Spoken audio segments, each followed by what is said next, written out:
Especial de Programas do Conselho Nacional de Justiça, o juiz de direito Richard Paim Kim.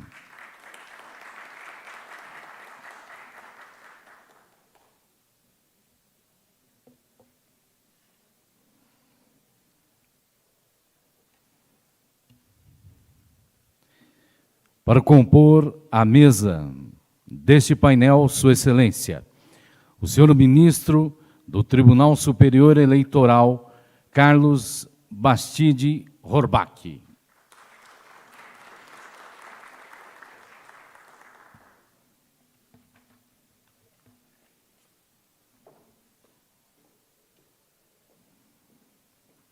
Convidamos também Sua Excelência, o senhor desembargador do Tribunal Regional Federal da Primeira Região, Ney Belo Filho.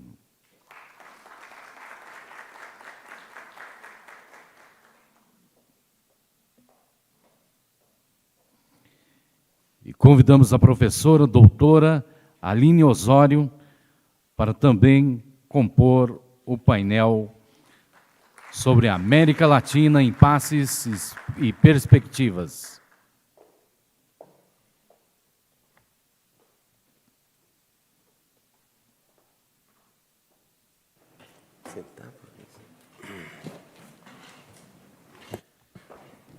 Tem a palavra neste momento, Sua Excelência, o senhor ministro do Superior Tribunal de Justiça, Reinaldo Soares da Fonseca, que conduzirá os trabalhos deste painel. É com grande alegria que aqui estou, uma vez mais, nessa cidade que já adotei como minha, seja pelos laços que me unem, seja também pelos laços que meu filho, né, mais velho, trabalha aqui na Procuradoria-Geral do Mato Grosso do Sul, e por isso também aprendi a gostar tanto desta terra, esta terra que foi adotada também por um grande poeta chamado Manuel de Barros, que dizia que a poesia é voar fora das asas. Este poeta matogrossense que adotou o sul do Mato Grosso como seu, como sua cidade. E, portanto, é com grande alegria que aqui estou e cumprimento o meu queridíssimo professor Daniel, que organizou todo esse evento, juntamente com a professora Aline, com o ministro Tarcísio, o ministro Banhos, o ministro Carlos, que efetivamente proporcionam esse acontecimento que já virou, sem sombra de dúvida, um evento marcado e contínuo dentro do direito eleitoral brasileiro e o direito eleitoral internacional. O painel agora é sobre a democracia na América Latina, impasses e perspectivas. E esse painel também diz respeito, sem sombra de dúvidas, ao brilho do homenageado ministro Luiz Roberto Barroso, que, além de seu brilho acadêmico, demonstrou na magistratura que é possível, sim, mudar paradigmas, e Sua Excelência, com ousadia, na sua obra Judicialização da Vida, convida todos nós a refletir sobre o próprio papel do Poder Judiciário no sentido contramajoritário, no sentido iluminista, né? E exatamente nessa perspectiva é que um tema como esse, democracia na América Latina, impasses e perspectivas, se torna tão presente não só no direito eleitoral, mas também no direito constitucional. Hoje teremos um painel com 3 grandes professores, todos 3 eu os conheço com uma certa profundidade, e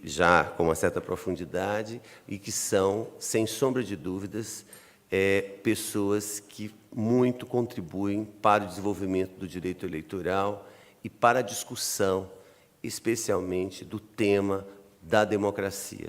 Esse tema que nos é tão caro, o tema do viver democrático, que para o Maturama, o chileno Maturama, diz respeito, na verdade, à construção da convivência fraterna.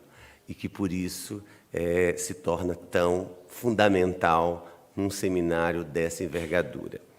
O ministro Carlos Robá é professor doutor de Direito Constitucional da Faculdade de Direito da Universidade de São Paulo, USP, é doutor em Direito do Estado pela USP, mestre em Direito do Estado e Teoria do Direito pela Universidade Federal do Rio Grande do Sul, ministro substituto do Tribunal Eleitoral e advogado. O desembargador Neide Barros Belo Filho, meu conterrâneo, meu ex-estagiário, meu ex-monitor de faculdade, meu ex-juiz substituto, né?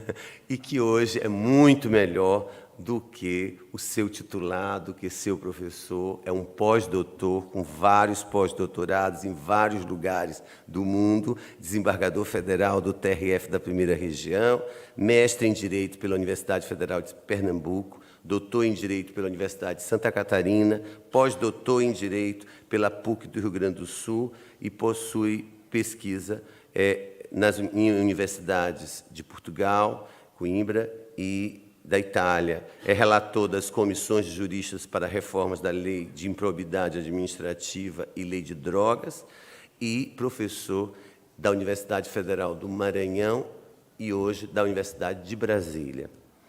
E a professora doutora Aline Rezende Pérez Osório, que eu tive a honra de conhecer mais recentemente, ela, na dicção do homenageado deste evento, é a maior expressão, né, da academia nessa vertente do direito eleitoral hoje, da nova geração. Isso já diz tudo, né?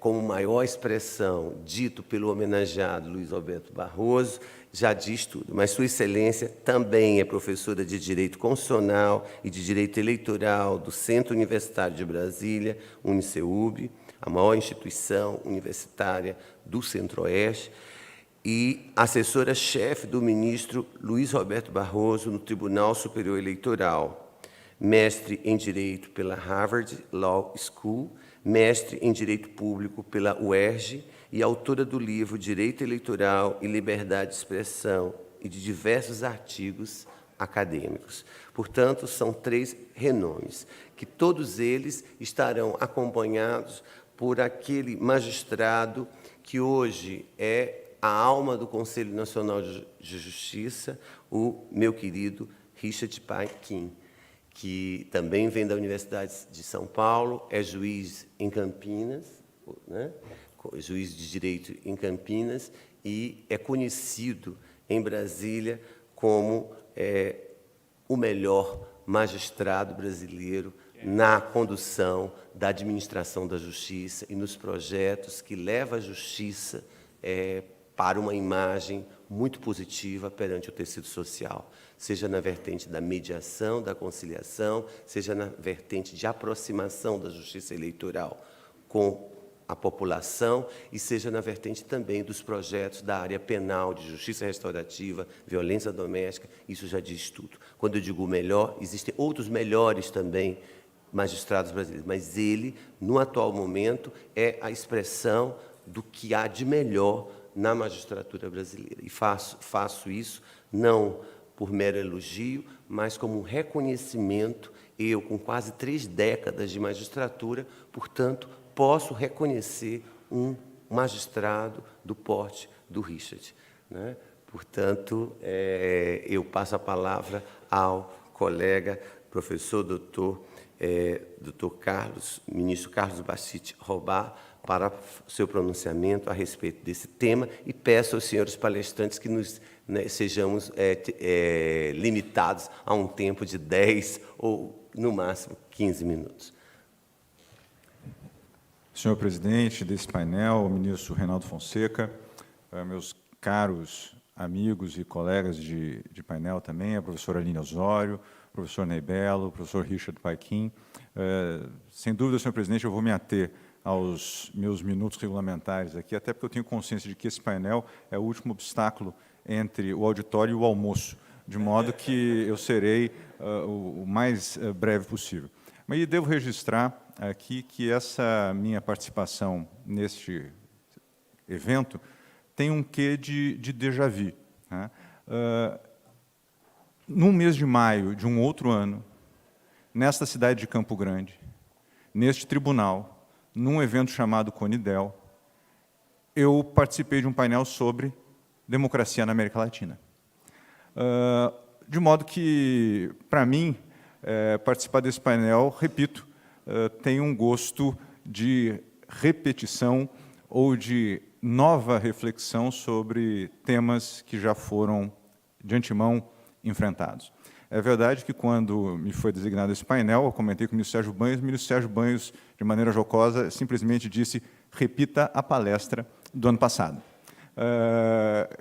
Definitivamente, sob pena de ser eu uma fraude de mim mesmo, não procederei dessa maneira. No ano passado, eu comecei a minha palestra mencionando, a minha intervenção, mencionando alguns versos de um moderno poeta baiano.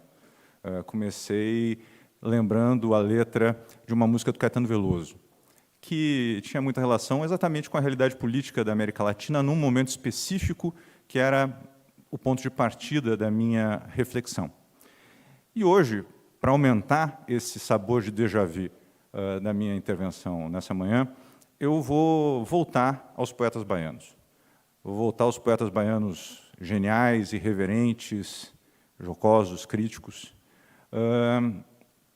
a partir do seguinte trecho, um trecho que eu aprendi, um pequeno verso que eu aprendi na escola, no segundo grau, hoje no ensino médio, e que eu só entendi na sua profundidade ao longo da minha faculdade de Direito.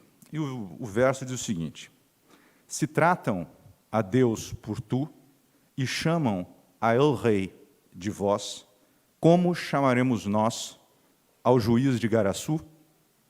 Tu e vós, vós e tu.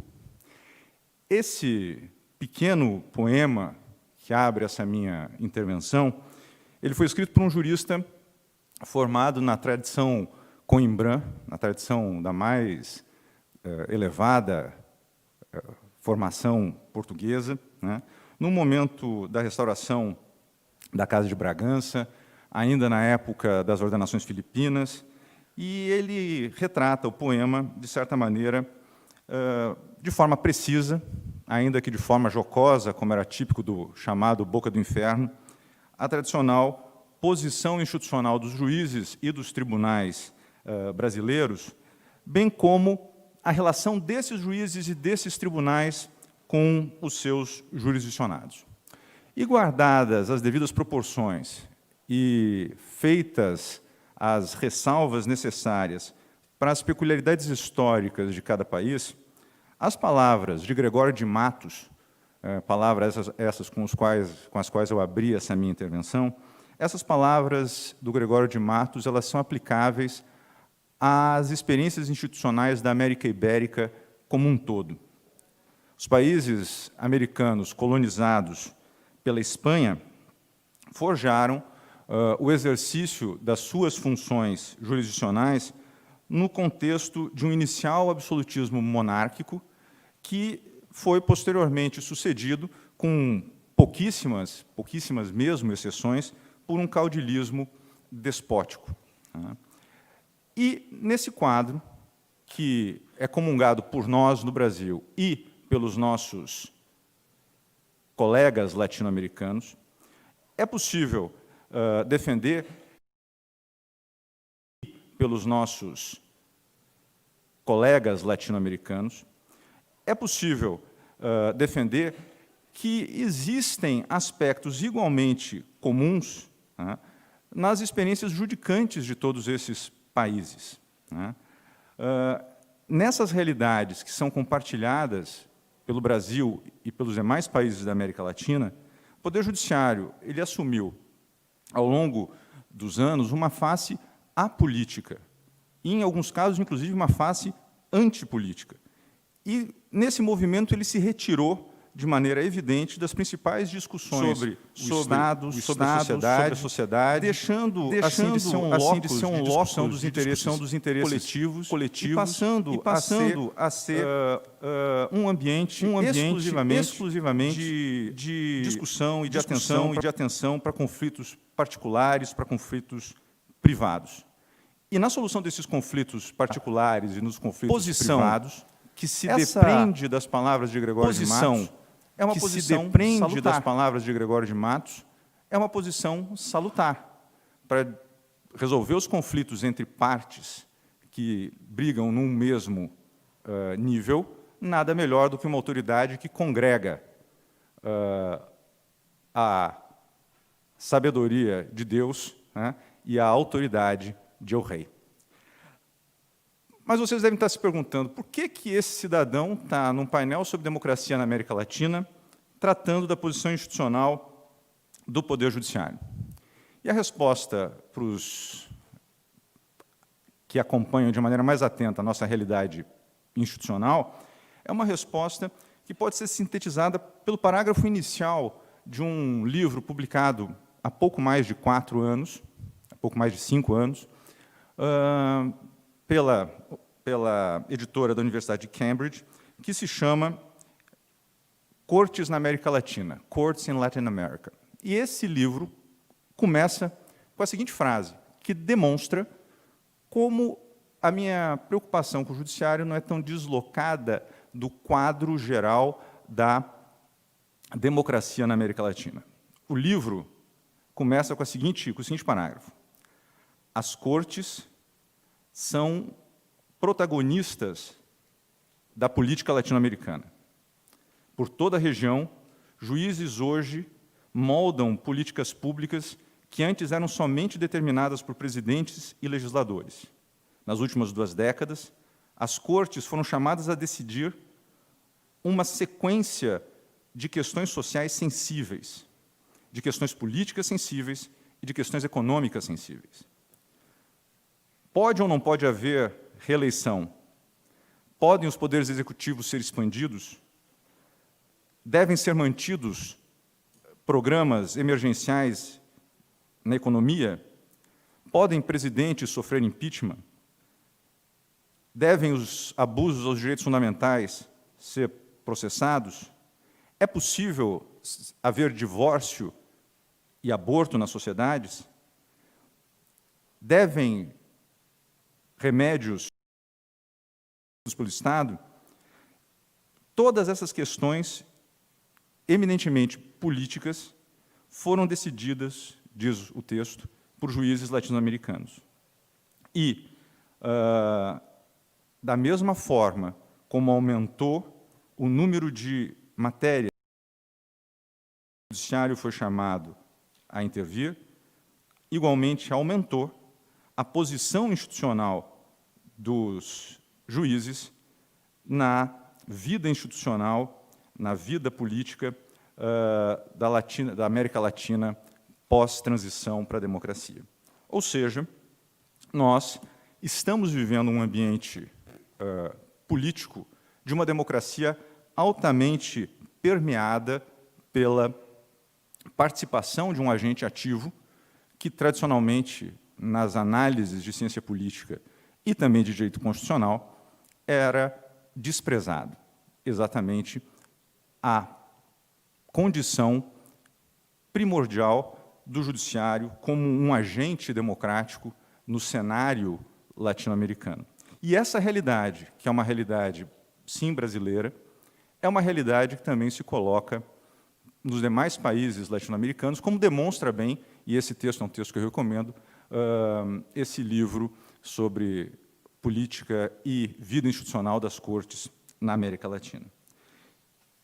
E essa nova posição institucional, ela basicamente em todo o subcontinente, acaba decorrendo de uma compreensão muito específica. A compreensão da função supletiva das cortes frente à inação dos demais poderes. Haveria espaço para uma atuação subsidiária do judiciário no momento em que executivo e legislativo deixassem de promover, ou de cumprir, melhor dizendo, as suas funções a contento. Haveria uma função supletiva das autoridades eleitas que, afastando-se dos seus deveres, teriam o seu campo de atuação invadido pela atuação dos tribunais. De certa forma, haveria uma função dos tribunais salvando a população das suas próprias escolhas, a partir do momento em que não souberam, talvez, de maneira completamente adequada, escolher os seus representantes que não cumpriram, repito, a contento as suas, enfim, funções. Nós vivemos, portanto, no quadro da América Latina, uma democracia togada, uma democracia que se veste hoje de uma nova roupa, de uma nova posição no concerto entre os poderes. E isso, de certo modo, já foi brevemente mencionado aqui na intervenção profunda, ainda que bastante sintética, do Dr. Sérgio Vitor no painel anterior. Sendo muito pouco disciplinado com o tempo, eu já falei 11 minutos e ainda estou nas minhas considerações iniciais. De modo que eu vou fazer um resumo extremamente rápido dos meus demais pontos nos 4 minutos que me restam. A partir do momento que a gente compreende que nós vivemos numa democracia togada, nós começamos a nos perguntar acerca exatamente, né, da legitimidade dessa democracia togada. Quão democrática é essa intervenção que os tribunais promovem na vida institucional do Brasil e da América Latina como um todo? E aí muitas questões acabam emergindo, muitas questões acabam surgindo. E algumas delas eu separei para discutir aqui, tendo em consideração os exemplos dos diversos países que vivem experiências semelhantes no subcontinente latino-americano. Primeiro aspecto que a doutrina como um todo discute quanto à determinação do coeficiente democrático da intervenção do judiciário nas questões políticas cruciais das nações é exatamente a questão do acesso à jurisdição constitucional. Qual é a abertura que os tribunais têm para receber demandas da população? E aí, obviamente, quanto mais aberta a jurisdição demandas, maior o coeficiente democrático demandas, maior o coeficiente democrático. E aí nós vamos ter na América Latina um cenário que é bastante. E aí nós vamos ter na América Latina um cenário que é desde posições extremamente abertas, como desde posições extremamente abertas, quarta da Suprema Corte, na chamada sala quarta da Suprema Corte da Costa Rica, até posições menos abertas, como talvez aquela, e aí me corrigirá, talvez nós temos no Chile, talvez nós temos uma menor abertura para o acesso à jurisdição constitucional. O acesso à jurisdição constitucional. Segunda questão é a abertura dos juízes para captar da sociedade inputs para suas decisões. O que se dá muitas vezes pela participação de amici curiae e pela realização de audiências públicas. E se nós analisarmos os códigos de direito constitucional processual que existem na América Latina, as leis de regência dos diferentes tribunais constitucionais e das diferentes cortes supremas, nós vamos ver que esse fenômeno é um fenômeno bastante difundido.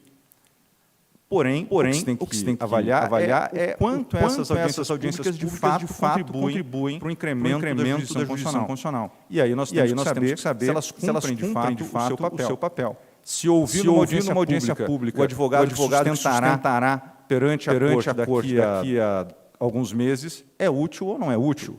Se ouvir um cientista durante 5 minutos numa audiência pública, é útil ou não é útil? E a terceira questão, que diz diretamente com a legitimidade democrática e com o aumento do coeficiente democrático desse processo, é exatamente a forma de indicação dos juízes que compõem os órgãos que exercem essa jurisdição constitucional. E aí existe toda uma discussão acerca dos diferentes métodos, mas o fato é que talvez aqui eu defenda algo que vai na contramão daquilo que a maioria das pessoas defende. Me parece que, ao contrário do que muitos dizem, que a politização desse processo é nefasta, me parece muito antes pelo contrário. A partir do momento em que os tribunais assumem tarefas que são supletivas de outros poderes que são democraticamente eleitos, essa discussão política é uma discussão política que é importante para a identificação do perfil do juiz que decidirá as questões constitucionais mais delicadas. De modo que o recrudescimento do jogo político nas indicações, que é criticado desde a matriz norte-americana e é criticado por muitos autores no Brasil. Antes de ser um mal, me parece que é um elemento que dá mais transparência ao jogo e torna os tribunais mais democráticos. E, portanto, a adequada e a correta supervisão dessas indicações pelos órgãos políticos precisa ser mais efetiva do ponto de vista, sim, político, ao meu ver. Já estou falando de 16, vou encerrar, só para dizer que, com esses pontos que eu referi muito rapidamente, nós podemos refletir sobre a democracia na América Latina a partir de uma perspectiva da intervenção do Poder Judiciário, e esses pontos eles merecem revisão para que nós, voltando lá ao Gregório de Matos, que eu mencionei no início, para que nós deixemos de conjugar os verbos do Poder Judiciário com o vós de El Rei, com o tu de Deus, e nós passemos a conjugar os verbos do Poder Judiciário na primeira pessoa do plural, passemos a conjugá-lo com o nós do povo. Muito obrigado.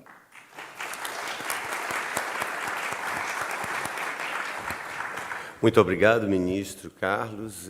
Efetivamente, a sua contribuição é extremamente importante e exatamente vem ao encontro do tema Democracia na América Latina em Passos e Perspectivas e ao encontro, como disse, do próprio homenageado ministro Barroso, na sua obra Judicialização da Vida, numa discussão sobre os aspectos contramajoritário, representativo e iluminista do Poder Judiciário.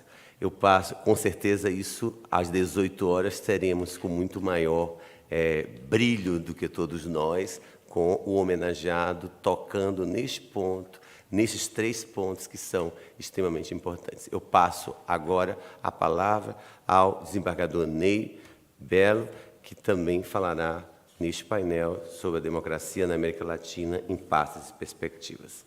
Muito obrigado, ministro Reinaldo Soares da Fonseca. Minhas primeiras palavras evidentes são de saudação conterrâneo, amigo de alguns anos, poucos, mais do que gostaríamos e muito menos do que será necessário para uma vida de aprendizado, no meu caso específico. Muito prazer e muita honra. E em seu nome, eu efetivamente, amigos e colegas desse painel. Segunda palavra de colegas desse painel. Segunda palavra de agradecimento ao doutor Daniel Castro pela amizade pela amizade e, fundamentalmente, pela disponibilidade de construir um congresso como esse e, efetivamente, suscitar discussões dessa natureza e dessa amplitude. E a terceira palavra é, efetivamente, o meu agradecimento pessoal por me convidarem a fazer parte dessa homenagem ao ministro Barroso, por tudo que ele significou na formação de todos nós, na década de 80, 90, no Brasil e até hoje, nos estudos de direito constitucional, pela alegria de convivido em alguns momentos acadêmicos do Brasil fora, e efetivamente pelo advogado que foi, ministro que é, e por todas as escolas que fazem admiradores, debates, o que necessariamente é bom para a academia, bom para o Brasil, é bom para a academia, bom para o Brasil, e bom para todos aqueles que constitucional aqui e ali. O direito constitucional. As minhas articulações nesses 15 minutos, permita-me chamá-lo assim, Reinaldo, permita-me chamá-lo assim, a um tema, vão dizer respeito que eu diria que bordeja, senhores, a discussão do direito eleitoral brasileiro, que é exatamente a articulação entre direito penal e direito eleitoral, o pensamento necessário, a articulação necessária entre 2 campos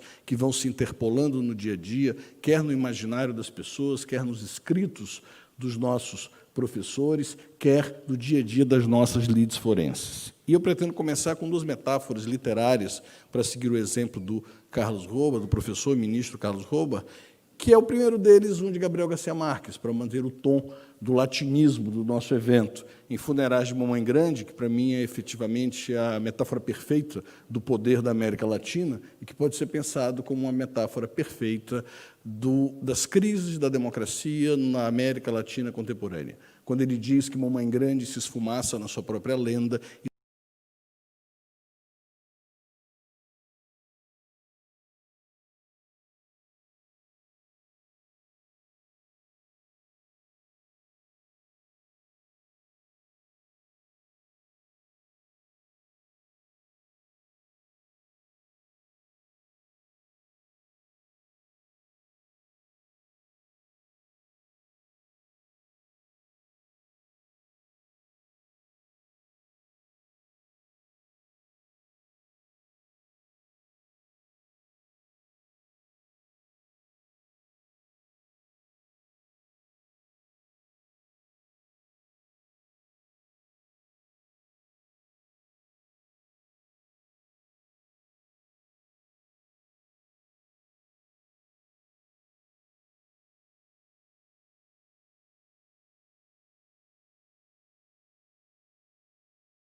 a uma interface, discussões sobre a democracia, sobre a representatividade, sobre discussões sobre a democracia, nós, num dado momento, começamos a construir. Como o segundo nós, num dado momento, começamos a construir. Adiantando, o segundo ponto, a democracia já adiantando, diz com a democracia, uma discussão acadêmica bastante interessante em 2017, uma discussão acadêmica bastante interessante, principalmente em função 2017, da querela entre na o professor Alemanha, Caiambos, principalmente em função Schirman, da querela entre o professor Caiambos, qual é efetivamente a melhor quando começaram a discutir qual é efetivamente a melhor manifestação da escolha de crimes, da criação da legislação. de tipos penais, ponto de vista a nos partir diz que todas da as vezes legislação. que eu tenho Um ponto de tipo vista nos penal diz que estabelecido, vezes sem a que eu tenho preocupação um tipo com qual penal é o bem estabelecido jurídico que ele vai sem proteger, a preocupação eu tenho uma ofensa qual é o clara à bem democracia jurídico que na ele vai medida proteger, em que eu tenho tenho uma uma ofensa ofensa clara à clara à democracia tal, e ao na criar medida essa em que eu ontologia caminho de tal para maneira, uma ontologia eu tal, estou em e ao criar essa descompasso com o ontologia poder de tal legislativo, maneira, que é quem eu tem efetivamente estou a em função descompasso de com o criar poder legislativo, esses que é quem mesmos tem delitos. efetivamente a E função efetivamente é o de segundo criar ponto, esses que mesmos diz que nós delitos. não podemos E efetivamente é o utilizar o segundo direito ponto penal para que diz outro que nós não podemos fundamento utilizar o que não direito seja penal a para proteção outro de bens fundamento jurídicos que que não não seja seja a fundamentais. proteção E que é salutar, de bens jurídicos que é que do sejam ponto de vista do absolutamente professor fundamentais. Que efetivamente não é salutar para nenhuma democracia, que o direito penal, a overdose de tipificações ou as interpretações extensivas sejam utilizadas numa realidade que sofre as suas turbulências naturais de qualquer regime democrático em qualquer período da nossa história. Portanto, uma segunda preocupação é até que ponto nós podemos nos utilizar desse mecanismo de criação de normas ou extensivamente de interpretação de tipos penais para a construção de uma realidade melhor, e se isto não significa, na verdade, uma regressão, e essa expressão é do professor Schirman, onde nós estamos andando para trás naquilo que foi a própria modernidade da construção do direito penal, que não deveria se imiscuir efetivamente em querelas de natureza de disputa do espaço político de nenhuma sociedade. E o terceiro ponto diz com a democracia como limite da maioria e como sistematização da vontade coletiva. E aqui eu vou usar apenas uma ideia do professor Paco Balaguer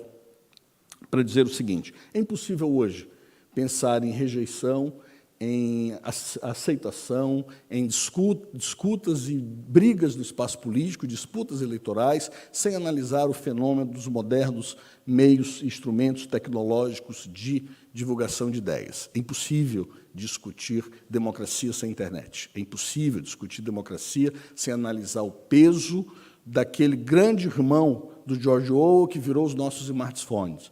Aquela grande ideia de uma mensagem que vai chegar abruptamente na cabeça das pessoas, sem que nós trabalhemos esses motos condutores individuais que todos nós carregamos no bolso e que efetivamente constroem um ideal coletivo ou constroem uma ideia específica. É impossível trabalhar reação, rejeição, direito penal, espaço, democracia e opção sem levar em consideração essa instrumentalização. E um segundo ponto dessa minha terceira ideia e desse tema, o terceiro ponto de explanação, diz com a preocupação com a utilização desses mesmos meios instrumentais para a instrumentalização do desejo de exclusão ou a instrumentalização do ódio ou a instrumentalização da reação ao outro.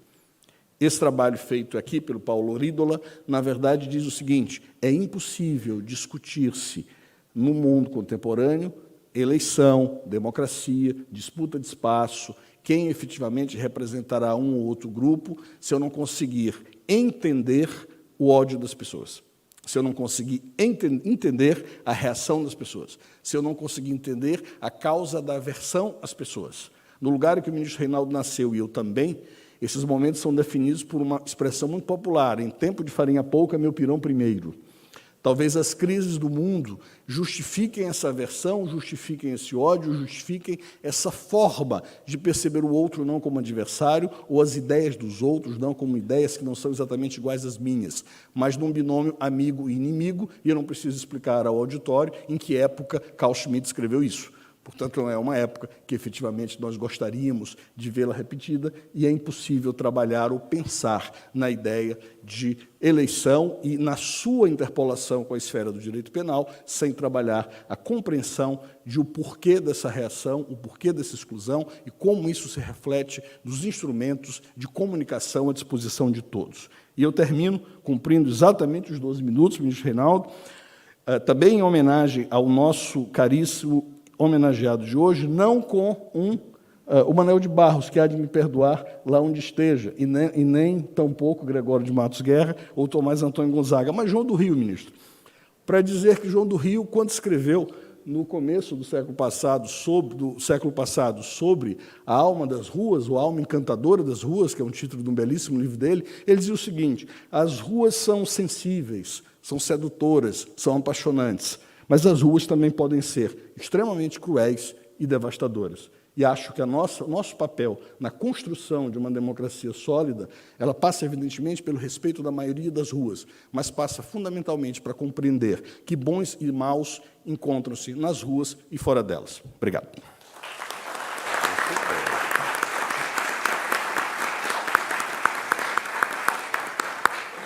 Muito obrigado, desembargador Ney. Mais uma vez, o desembargador Ney, além da sua postura como magistrado, como professor, ele é um acadêmico, é um poeta, é da Academia Maranhense de Letras, né? E, portanto, ele maneja tão bem.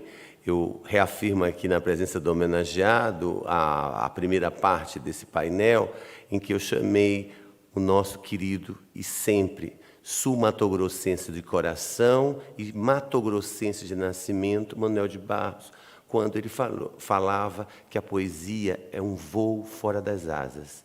Portanto, eu disse que o homenageado para o direito também era um voo fora das asas. Vossa Excelência não estava presente, por isso tomei a liberdade de repetir. Tá?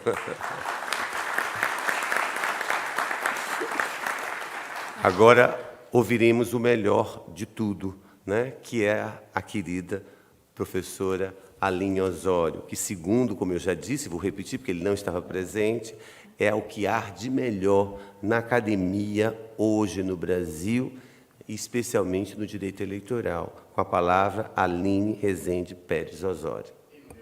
E no gabinete. A primeira parte desse painel. É uma imensa felicidade, uma honra estar aqui hoje. Eu agradeço, em primeiro lugar, aos membros da mesa, na pessoa do ministro Reinaldo. Agradeço também pelos comentários tão gentis.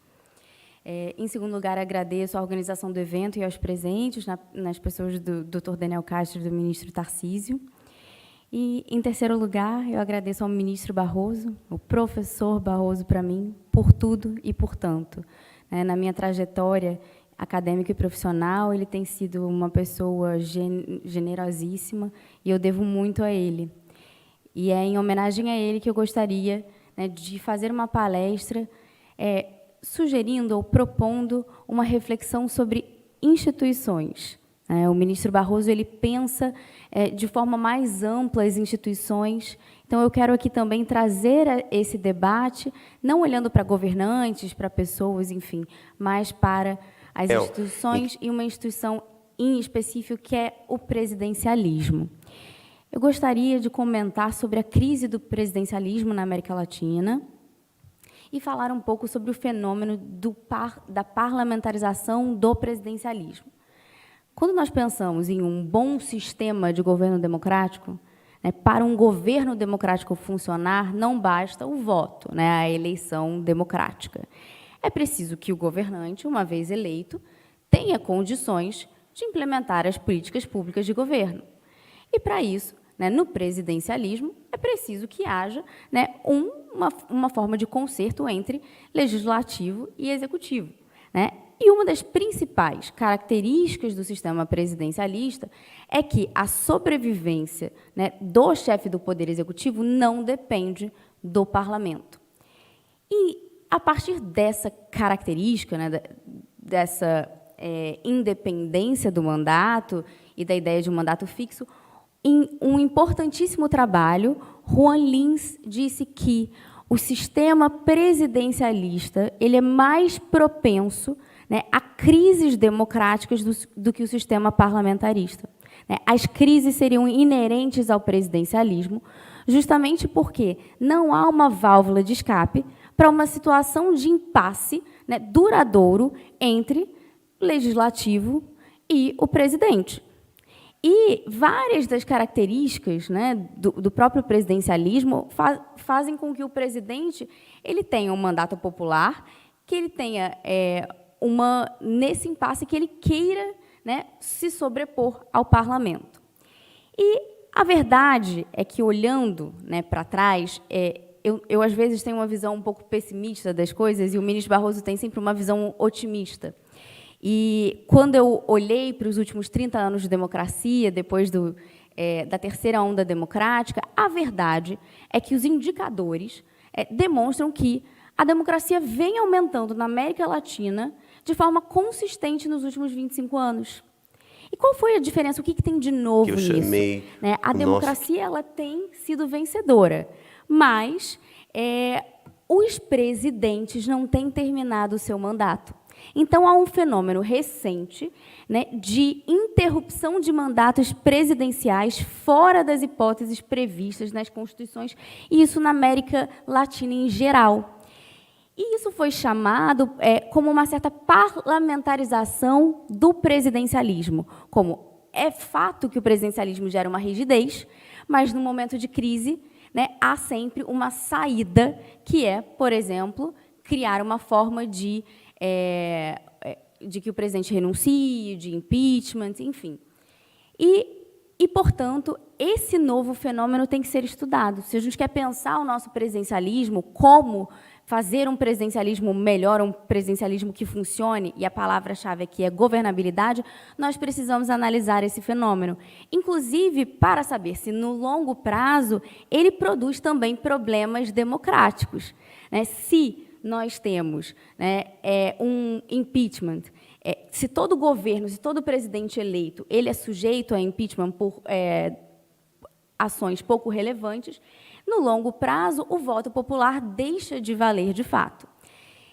Então, essa reflexão que eu trago, ela vai caminhando da América Latina para o Brasil. No Brasil, e aqui, como eu não tenho muito tempo, eu vou um pouco resumir as minhas conclusões. No Brasil, eu concluí que já houve um processo de mutação constitucional do Instituto do Impeachment, pelo qual o impeachment entre nós passou a funcionar um pouco como uma moção de desconfiança de um sistema parlamentarista. E essa adaptação funcional, ela gera, né, alguns problemas. Então, a gente tem, desde a redemocratização, 2 dos 4 presidentes diretamente eleitos foram impeachmentados, e todos os presidentes que assumiram tiveram diversos processos de impeachment, pedidos de processo de impeachment perante o Congresso. São mais de 200. E a nossa tendência, hoje em dia, é, por cada política que nos desagrada, pedir primeiro a renúncia ou o impeachment de um novo presidente, sem perceber que a gente está aqui falando, né, da separação de poderes, da legitimidade popular. Então, voltando um pouco à teoria, Lins vai dizer que os sistemas parlamentaristas eles são superiores aos sistemas presidencialistas porque eles têm válvulas de escapes para esse impasse entre parlamento e presidente. Né? Isso começou a ser... Muitos autores acompanharam Lins e outros falaram que não. O Scott Mainwaring falou que o problema não é o presidencialismo, mas é o presidencialismo multipartidário. Porque no presidencialismo multipartidário, os custos da negociação são muito elevados. E outros falaram que, na verdade, não tem nada a ver com o presidencialismo em si, mas sim com o fato que muitos dos países na América Latina que saíram de ditaduras militares escolheram o sistema presidencialismo, e esse fator militar seria o determinante das crises democráticas. Para concluir, e aqui, essa é uma discussão muito grande, né? Há hoje em dia, atualmente, na América Latina, 2 perspectivas de parlamentarizar o presidencialismo para facilitar a governabilidade. De um lado, mais de 10 países da América Latina têm sistemas de moção de censura de ministros. né, ou de um ministro específico ou de todo o ministério. Então, o Congresso, por maioria absoluta, pode votar para que um ministro do governo caia ou para que todos os ministros caiam. Em alguns países, isso o Congresso já determina a queda, em outros o presidente tem que aprovar, mas isso já gera um custo político. E essa é uma forma de amenizar esses conflitos e promover uma saída institucional para a questão dos impasses entre legislativo e o Poder Executivo. A outra saída, que nós, na minha concepção, estamos adotando aqui, é criar essa mutação constitucional do Instituto de Impeachment, que passa a ser não um sistema, né, não um mecanismo para sancionar aquele que cometeu crimes de responsabilidade ou um presidente que atenta, de fato, contra a ordem democrática, mas com um presidente que não tem condições de governabilidade. E, em análise de todos esses casos de interrupção, né, de presidentes na América Latina, né, a falta de apoio do Congresso foi o único fator que estava presente em todos os casos. E, então, o que fica para a discussão, o que eu deixo para a discussão de vocês, é se essa mutação constitucional ela é legítima. Podemos dizer que sim, afinal, a Constituição não é um pacto suicida, né, esse conflito entre legislativo e executivo de forma duradoura gera desemprego, produz impactos reais, então a gente poderia dizer que é uma mutação legítima. E, por outro lado, nós poderíamos dizer que é uma mutação ilegítima e inconstitucional, afinal não está prevista na Constituição, afinal modifica fundamentalmente a separação de poderes, cria uma relação, né, difícil do ponto de vista democrático, pois no conflito sempre quem prevalece é o Congresso e não o presidente, que tem maior legitimidade democrática, e também um problema de incentivos institucionais, porque o vice-presidente tem incentivos de negociar com o Congresso, e o Congresso, votando impeachment, sabe quem será o próximo presidente, e, portanto, essas negociações se tornam, né, mais frequentes, às vezes às custas da legitimidade democrática. Então, o que eu gostaria de propor aqui é que nós refletíssemos institucionalmente, não a partir de um governo ou de outro, sobre uma necessária mudança do nosso sistema presidencialista, atenuando a partir de elementos, né, do parlamentarismo, e pensar também como nós queremos desenhar o impeachment. Ele vai ser uma solução de último recurso ou cada presidente que não nos desagrada poderá sofrer o impeachment? Obrigada.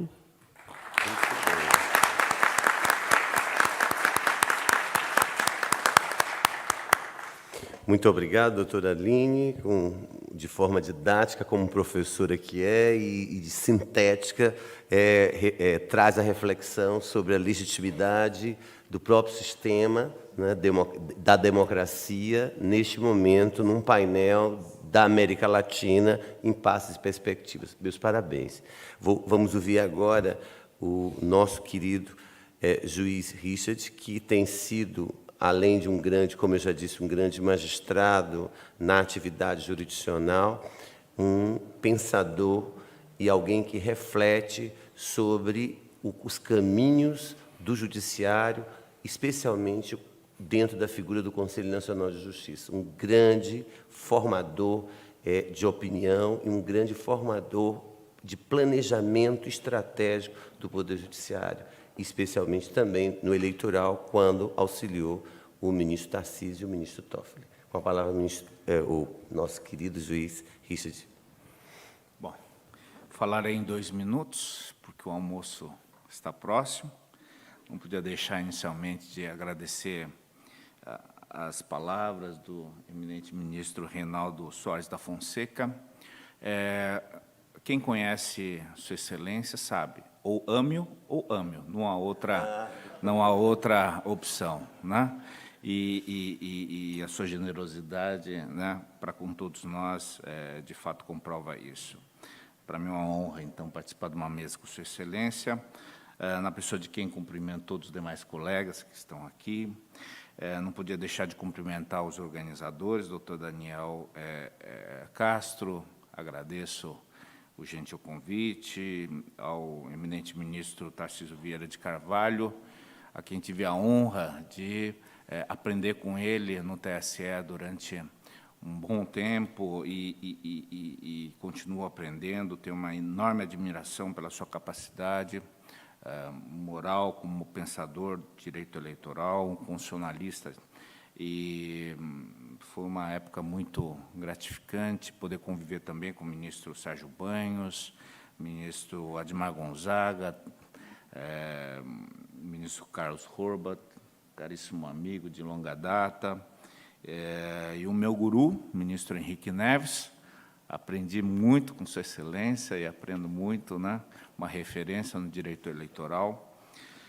E não podia deixar também de expressar minha alegria de poder participar de um evento em que homenageia a Sua Excelência, o ministro Luiz Roberto Barroso, um exemplo de professor, de pesquisador, pensador do Brasil, de nossa nação, um exemplo de pessoa, né, que com suas ideias consegue contagiar todos nós. E eu posso dizer, não só porque desde 1990 tenho lido os trabalhos de Sua Excelência e vejo como os pensamentos de Sua Excelência trouxeram grandes contribuições para o país, principalmente para os magistrados, né, que vêm acompanhando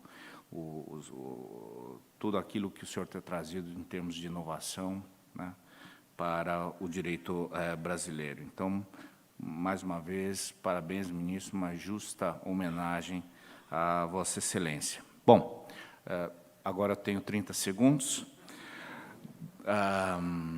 Eu queria fazer apenas uma rápida observação de que a democracia, como um regime político, todos nós sabemos, não é um valor, não é algo que está pronto, é um iter, é um processo que uma nação deve construir. E como já escreveu o ministro Luiz Roberto Barroso, democracia ela não se limita ao voto, ela exige um debate público, permanente, e que vai desaguar com decisões políticas. E como um processo, né,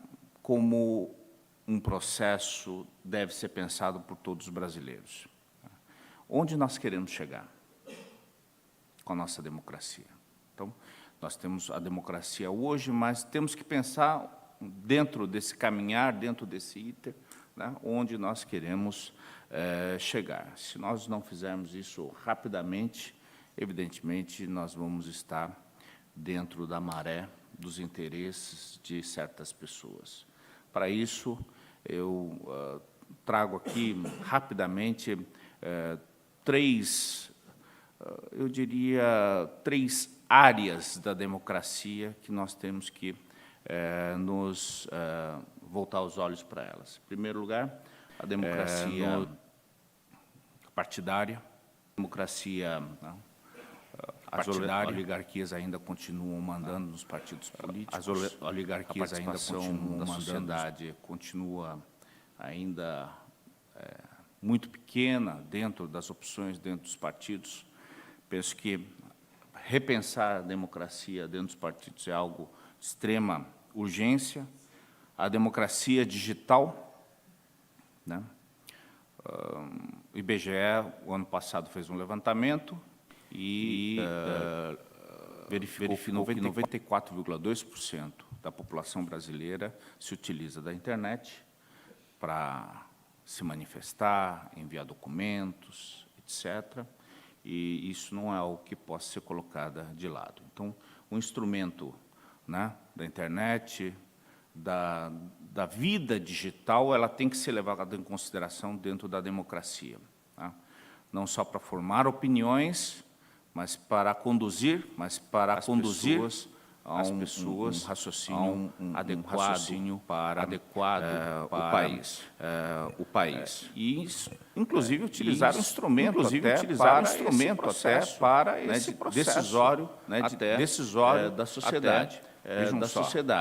Vejam só, vários países já estão implantando o voto pela internet. Que o Brasil está fazendo desse ponto.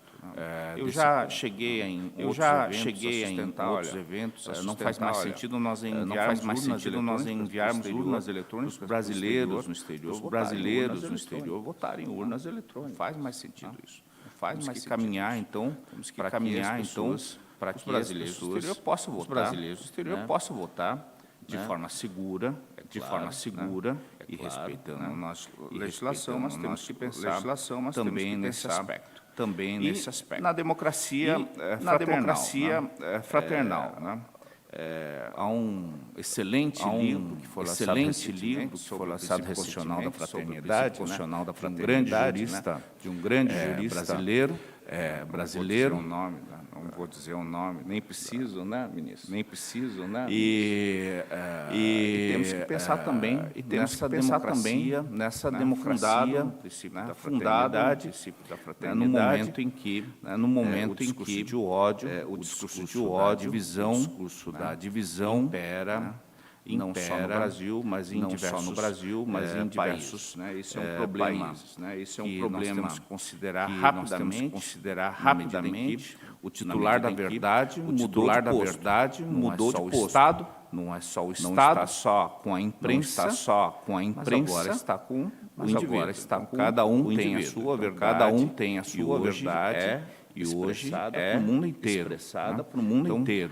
Temos que rapidamente também pensar de que forma essa democracia fundada na fraternidade resultar em algo positivo para o nosso país. Encerro a minha fala por aqui. Vamos almoçar. E agradeço a todos e mais uma atenção de todos e mais uma vez.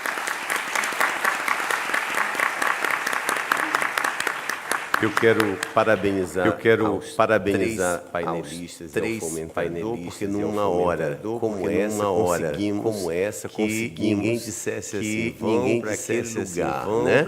Porque na verdade o tema foi muito bacana, muito interessante, sobre a democracia na América Latina, cada um com o ministro Calhar, com a preocupação da democracia togada, e o acesso à jurisdição, manejando Gregório de Matos, e fazendo comparações extraordinárias, preocupado com a intervenção do direito penal dentro do processo eleitoral, a fim de que dele como um penalista na defesa do direito penal, com aquela perspectiva de intervenção mínima para assuntos fundamentais da sociedade. A querida doutora Aline nos traz a discussão sobre presidencialismo na América Latina, que esse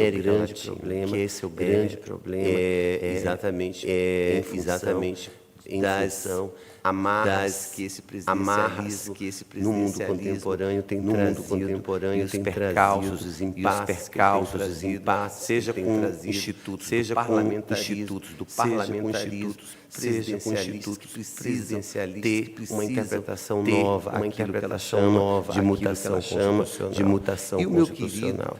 E o meu querido, que de uma forma nos recorda, evidentemente, as novas tecnologias e a esperança daquilo que o ministro poeta, que é professor do ministro homenageado, do meu e de todos nós, quando nos convida a uma reflexão do constitucionalismo liberal, constitucionalismo social, para o constitucionalismo altruísta. Eu encerro, portanto, este painel, agradeço o convite do doutor Daniel, e retorno a palavra ao cerimonial que acho que vai dizer parte dos dados. Muito obrigado. Parte da tarde. Muito obrigado a todos. Senhoras e senhores, no período da tarde teremos justiça eleitoral e democracia, das 14 horas e 30 minutos. Nós daremos um intervalo, e retornaremos com a nossa programação, pontualmente às 14 horas Você que está nos assistindo, faremos esse intervalo até às 2 horas está nos assistindo, 30 minutos. Faremos esse intervalo até às 2 horas participantes e nos vemos logo mais. Bom almoço a todos. Agradecemos pela condução dos trabalhos a Sua Excelência, o Ministro do Superior Tribunal de Justiça, Reinaldo Soares da Fonseca.